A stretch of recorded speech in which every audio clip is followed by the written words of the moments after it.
O projeto de lei 961 de 2023, que está em análise na Câmara, caracteriza como improbidade administrativa o descumprimento de normas que regulamentam o piso salarial profissional, especialmente das áreas de educação e saúde. A deputada professora Luciene Cavalcante, do PSOL de São Paulo, é a autora da proposta. Ela está nos estúdios da TV Câmara e vai participar agora do programa Palavra Aberta. Deputada, seja muito bem-vinda. Eu queria iniciar a nossa entrevista pedindo para a senhora contar casos de abuso, de desrespeito ao cumprimento desses pisos que a senhora tem presenciado. Sim. Primeiro, agradecer essa oportunidade de estar aqui falando com o conjunto da população do nosso país, porque esse é um tema fundamental.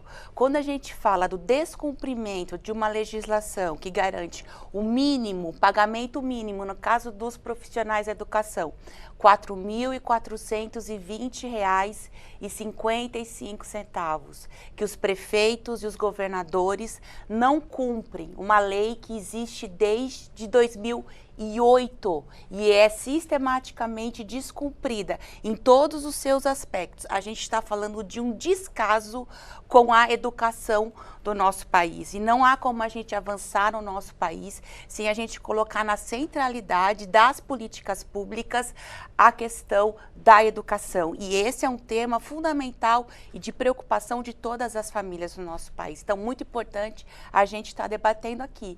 São inúmeras as denúncias que a gente já recolheu do descumprimento dessa norma da Lei do Piso Nacional do Magistério. Campina Grande, São Paulo, Rio de Janeiro, Sul, o Norte, a gente está com mais de 300 denúncias, por isso que a gente viu a necessidade de apresentar esse projeto de lei que vai impor uma sanção penal ao gestor do executivo, seja ele prefeito, governador ou do Poder Federal, Executivo, Presidente, que não cumpra essa lei do piso nacional, do profissional. Vai valer também para outras áreas, como a da saúde, agentes comunitários, um tema que está muito em voga agora no Congresso, a questão dos enfermeiros, vale para todos os pisos? Sim, vale para todos os pisos, porque hoje o que acontece? Quando um prefeito, um governador ou um presidente não cumpre essa lei, o que acontece? Existe uma sanção administrativa que é feita pelos tribunais de conta, que rejeitam aquelas contas que eles apresentaram. Mas ele continua podendo ter um mandato, ele continua podendo ser candidato. Então, essa lei da improbidade administrativa vai retirar esses direitos políticos dele. E aí sim a gente vai ter uma sanção à altura do crime que eles estão cometendo com o conjunto da população. Não tem como atacar a educação pública, não tem como atacar a saúde pública sem antes atacar o seu servidor, aquela pessoa que garante a execução daquele serviço. Então a gente precisa avançar no nosso país e a gente precisa ter essa lei cumprida. A gente tem a lei do piso nacional do magistério, ela garante, além desse pagamento mínimo. E como que isso é calculado? O MEC que faz essa conta repassa os valores suficientes para cada prefeitura fazer o pagamento. É uma lei que todo ano ele é reajustado e os prefeitos não cumprem. Além de ter esse pagamento mínimo, o que essa lei garante? 1/3 da jornada do profissional da educação, do professor, ele tem que ser para formação. Também não é cumprido. E um outro aspecto que não é cumprido é que ele tem que repercutir em toda a carreira daquele profissional, daquela cidade, daquele governo. E eles não fazem isso. Então a gente precisa ter essa sanção. Certo.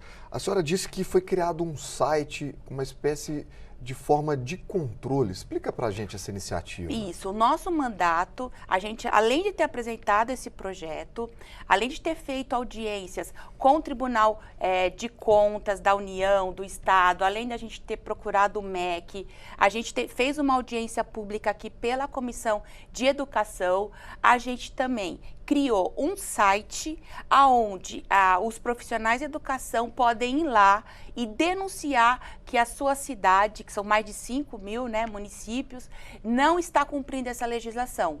Por quê? Porque a partir desse site a gente também conquistou pela Comissão de Administração e Serviços Públicos um grupo de trabalho com vários deputados, foi iniciativa nossa, mas tem vários deputados de vários partidos do Brasil inteiro que fazem parte desse grupo de trabalho e a gente vai fazer uma força-tarefa para que seja cumprida a lei, especificamente no caso do magistério. E depois a gente vai avançar para todas as outras categorias.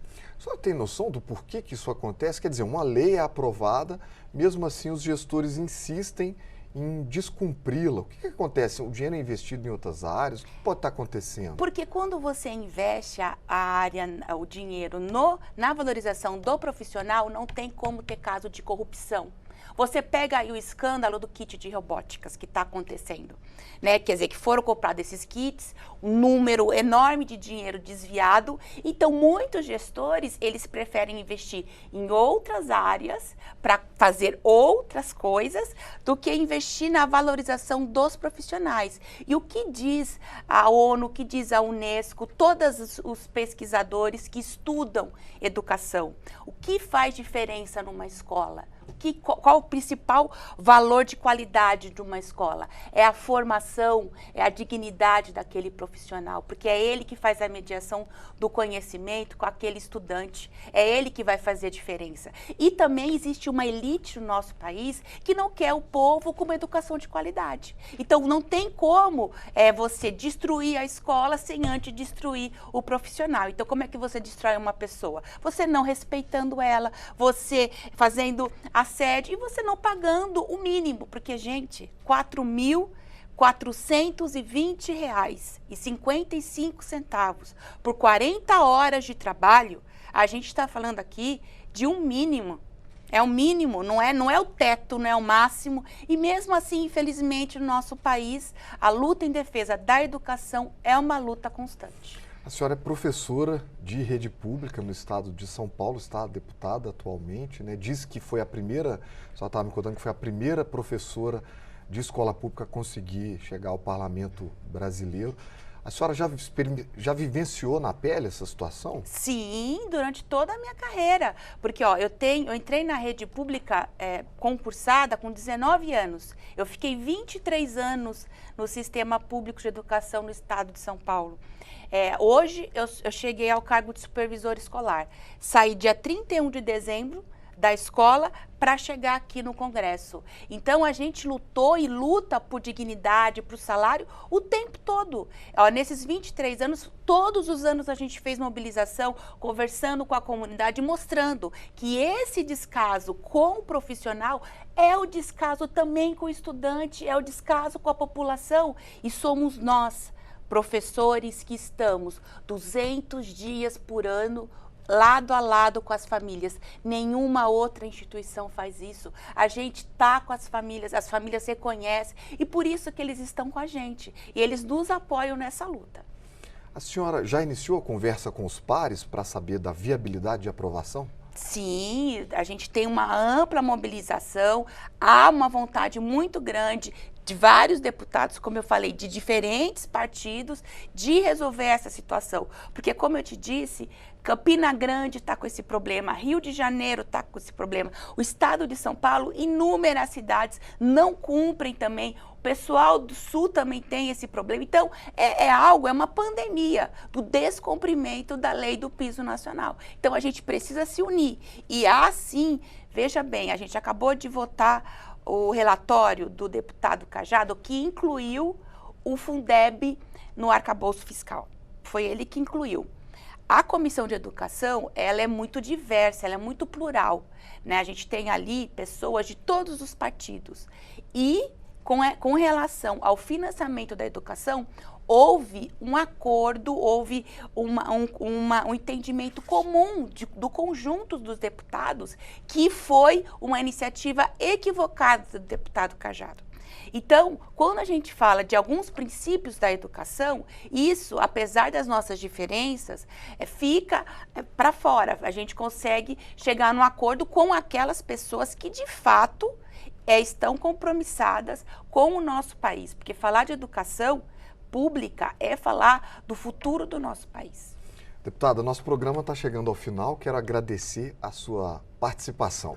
Muito obrigada e espero voltar aqui outras vezes. Já está convidada. E se você quiser rever ou compartilhar esta entrevista, basta acessar a página da Câmara dos Deputados na internet ou o canal da Câmara no YouTube. Siga também as nossas redes sociais, TikTok, Instagram, Facebook e Twitter. Muito obrigado pela sua audiência e até a próxima.